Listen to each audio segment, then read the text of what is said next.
Hello everyone, welcome to exam Sutras. आज reasoning की class में आप सभी का फिर से स्वागत है। पजल्स एंड सिटिंग अरेंजमेंट्स के सीरीज़ में हम आज सेट नंबर 12 सॉल्व करने वाले हैं। इस सेट का level as usual SBI PO mains level का होगा। चलिए स्टार्ट करते हैं।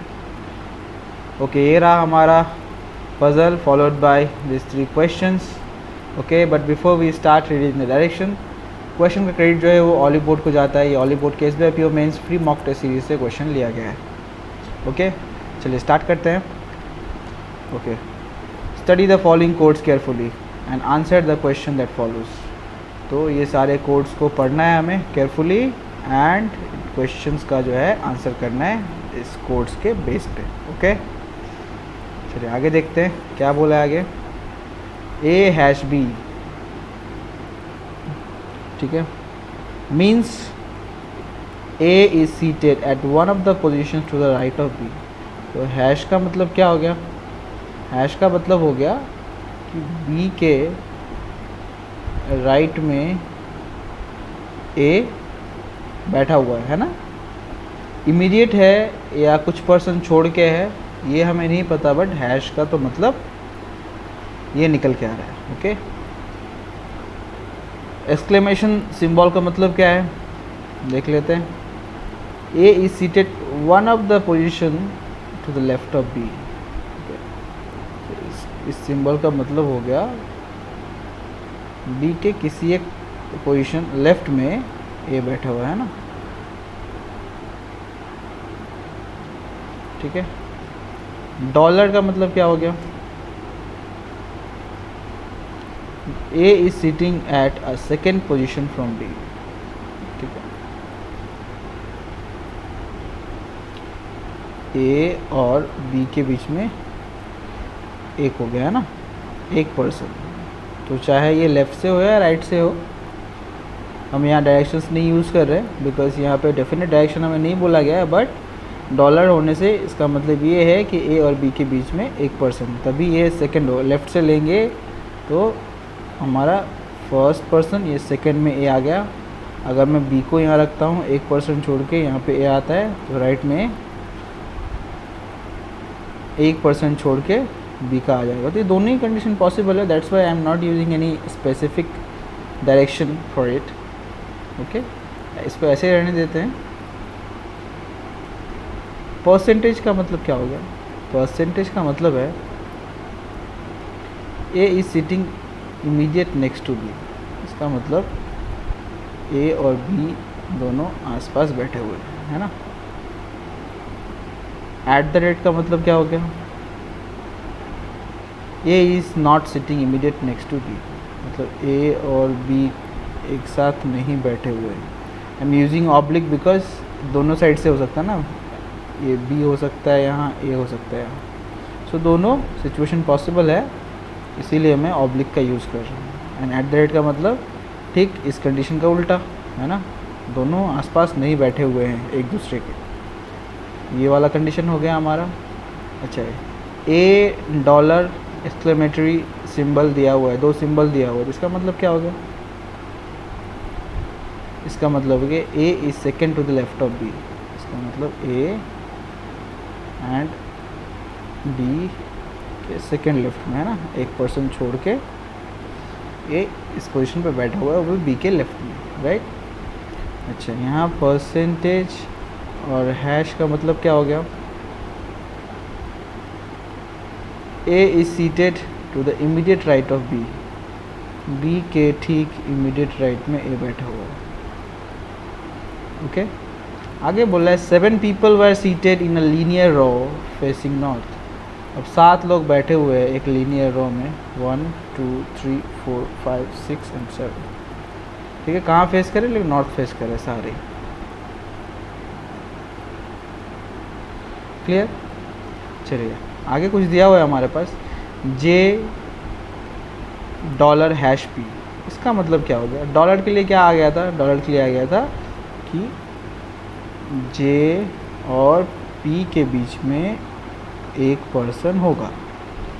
ओके, एंड हैश का मतलब हो गया कि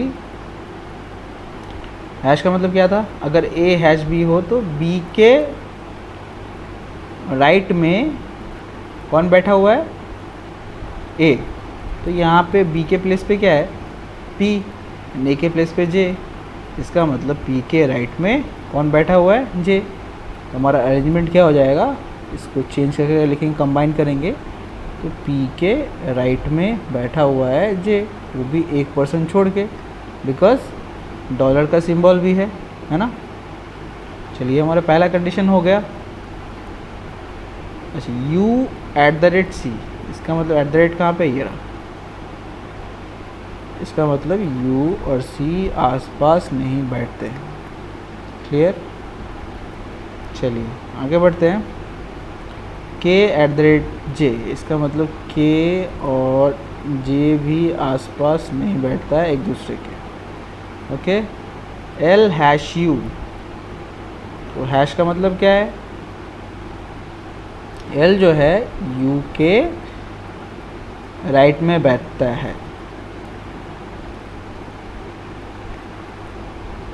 ठीक है, u के राइट में बैठता है।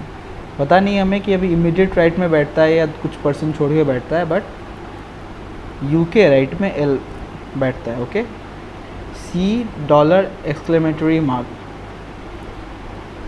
तो इसका मतलब क्या हो गया, देखिए यहाँ पे है ऐसा कोई सिंबल, यस, $! का सिंबल है। इसका मतलब कि फर्स्ट पर्सन तो यहाँ पे रहेगा, ठीक है, एक पर्सन छोड़ के होगा, के सेकेंड टू द लेफ्ट में कौन बैठा हुआ है, सी। क्लियर। Z! P, इसका मतलब है कि Z जो है वो P के लेफ्ट में बैठा हुआ है। हमें पता नहीं इमीडिएट लेफ्ट या फिर कुछ पर्सन छोड़ के लेफ्ट में बैठा हुआ है, but it is for sure कि P के लेफ्ट में Z होना चाहिए। क्लियर। अच्छा, Z@k का मतलब क्या है, Z@k का मतलब Z और K के बीच के एक दूसरे के साथ नहीं बैठते। ओके, एक दूसरे के इमीडिएट नेबर नहीं है। क्लियर। तो ये हमने सारा कंडीशन यहाँ तक नोट कर लिया। ठीक है। चलिए अब क्या कर सकते हैं, इसको कहीं से कंबाइन कर सकते हैं क्या। ओके, देखिए ये कंडीशन देखिए, ये दो कंडीशन मैं एक्सचेंज कर देता हूँ। Okay, this condition and this condition. अच्छा, P के second to the right of में J है ना, और P के लेफ़्ट में कहीं ना कहीं Z है। क्लियर। तो हमारा अरेंजमेंट कुछ ऐसा आएगा, P के कहीं ना कहीं लेफ़्ट में Z है एंड P के सेकंड राइट में J है।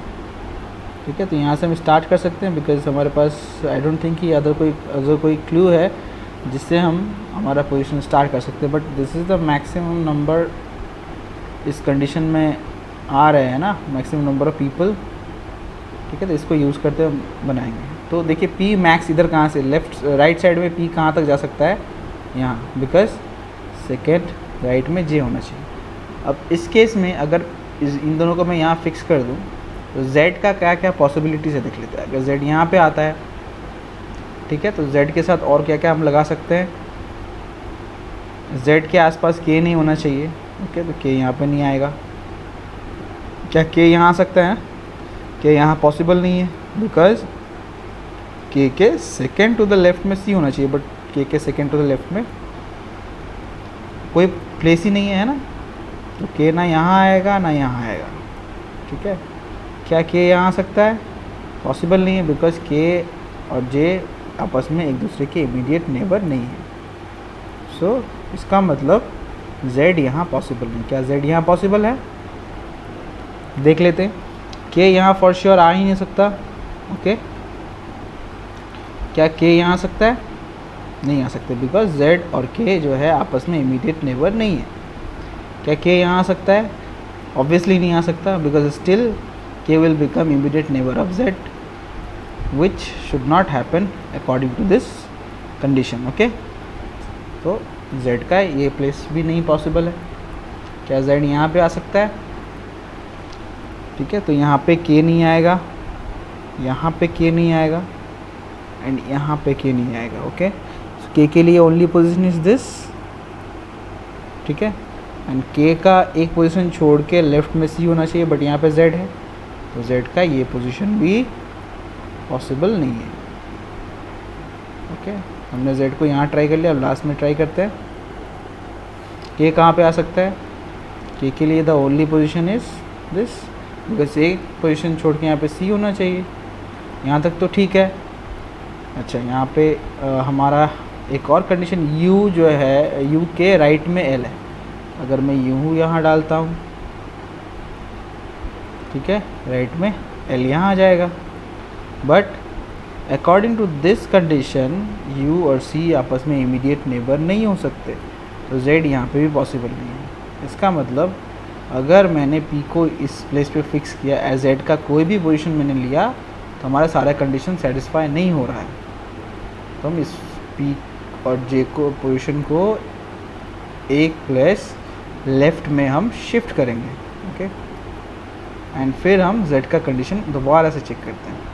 अगर z यहाँ हुआ तो k के लिए is there any position left for k, k यहाँ नहीं आ सकता, k यहाँ नहीं आ सकता, k यहाँ और यहाँ तो पॉसिबल ही नहीं है, k के लिए कोई पोजीशन नहीं बचता है। ओके, चलिए z यहाँ पे भी पॉसिबल नहीं, क्या z यहाँ पॉसिबल है? k यहाँ पे भी नहीं आ सकता, k यहाँ पे भी नहीं आ सकता, k यहाँ भी नहीं आ सकता, k यहाँ भी नहीं आ सकता, तो z यहाँ पे भी पॉसिबल नहीं है। ठीक है, क्या z यहाँ पॉसिबल है? k यहाँ पे भी नहीं आ सकता, यहाँ पे तो पॉसिबल ही नहीं है, बिकॉज मैंने k यहाँ लिया, सेकेंड लेफ़्ट में c होना चाहिए, बट यहाँ पे z है, k यहाँ पे भी पॉसिबल नहीं है, और k ऑलरेडी यहाँ पे तो पॉसिबल था ही नहीं, बिकॉज j का इमीडिएट नेबर k हो नहीं सकता, तो हमारा यहाँ पे p भी फिक्स नहीं हो सकता है ना। j यहाँ करते हैं, p को यहाँ करते हैं। अगर मैंने z को यहाँ लिया तो क्या हमारे पास k के लिए कोई पोजीशन है? एक बार चेक करते हैं। एक्सट्रीम एंड्स पे तो आ नहीं सकता ना, यहाँ पे आ नहीं सकता। क्या k यहाँ पॉसिबल है? यहाँ पे भी नहीं है। तो क्या k यहाँ पॉसिबल है? यहाँ पे भी नहीं है। वाई? बिकॉज k जो है j का इमीडिएट नेबर नहीं होना चाहिए। क्लियर? तो k यहाँ पे हो सकता है क्या? नहीं हो सकता, बिकॉज k का एक प्लेस छोड़ के लेफ्ट में c होना चाहिए, बट यहाँ पे j है, पॉसिबल नहीं है। ठीक है, क्या z को मैं यहाँ डाल सकता हूँ? ओके, यहाँ पे फिक्स करके देखते हैं कि यहाँ पॉसिबल नहीं है, कि यहाँ पॉसिबल नहीं है, एंड कि यहाँ पे भी पॉसिबल नहीं है। ठीक है, एंड के अभी हमने चेक किया कि एक्सट्रीम एंड पे भी पॉसिबल नहीं है। ओके, ये कंडीशन भी हमारा एलिमिनेट हो गया। ओके, हम यहाँ ट्राई करेंगे अभी इस पोजीशन पे, हम यहाँ पे z को फिक्स करते हैं। क्या हमारे पास k के लिए क्या क्या पोजीशन है? ये तो हो नहीं सकता ना, j के आसपास हो नहीं सकता, k यहाँ पे भी नहीं हो सकता। The only possible place for k is here, and k का एक प्लेस छोड़ के यहाँ पे आएगा c। ओके, चलिए अब एक हमारा कंडीशन रहेगा, u के राइट में l है। अगर मैं u को यहाँ डालता हूँ, यहाँ पे l डालता हूँ, तो हमारा कोई भी कंडीशन जो है वायलेट नहीं हो रहा है, और कोई भी कॉन्ट्रडिक्शन अराइज नहीं हो रहा है अकॉर्डिंग टू दिस कंडीशन। ठीक है, बिकॉज u और c के आसपास u और c जो है वो एक दूसरे के इमीडिएट नेबर नहीं है। ये कंडीशन भी हो गया हमारा। p के जो है एक छोड़ के राइट में j है, ये भी सेटिस्फाई हो गया। u के राइट में l है, ये भी सेटिस्फाई हो गया। ठीक है, k और j इमीडिएट नेबर नहीं है, ये भी सेटिस्फाई हो गया। z और k इमीडिएट नेबर नहीं, ये भी सेटिस्फाई हो गया। p के लेफ़्ट में z है, ये भी कंडीशन सेटिस्फाई हो गया। एंड k का एक प्लेस छोड़ के लेफ़्ट में c है, ये कंडीशन भी सेटिस्फाई हो गया। तो इसी के साथ हमारा ये लीनियर सीटिंग अरेंजमेंट सॉल्व हो गया है। अब इसके बेस पे हम क्वेश्चन का आंसर देंगे। क्वेश्चन में पूछा है, पहला question is how many people were seated to the left of L. L के लेफ्ट में कितने सारे पर्सन्स हैं? ठीक है, सो कितने हैं? 5। ठीक है, तो आंसर आ जाएगा 5। Which of the following are adjacent neighbour of p। p के एडजेसेंट नेबर कौन है? z and u। तो यहाँ पे आंसर हो जाएगा z एंड यू। ओके, ये सेकंड क्वेश्चन का आंसर है। थर्ड क्वेश्चन के लिए क्या है, how many people were seated between P and K. P और के बीच में कितने हैं, 1 2 3 and 4। So 4 people are sitting between P and के। आई होप ये पज़ल आपको समझ में आया होगा। आज के लिए बस इतना ही। Will see you in my next session. तब तक के लिए टेक केयर, गुड बाय।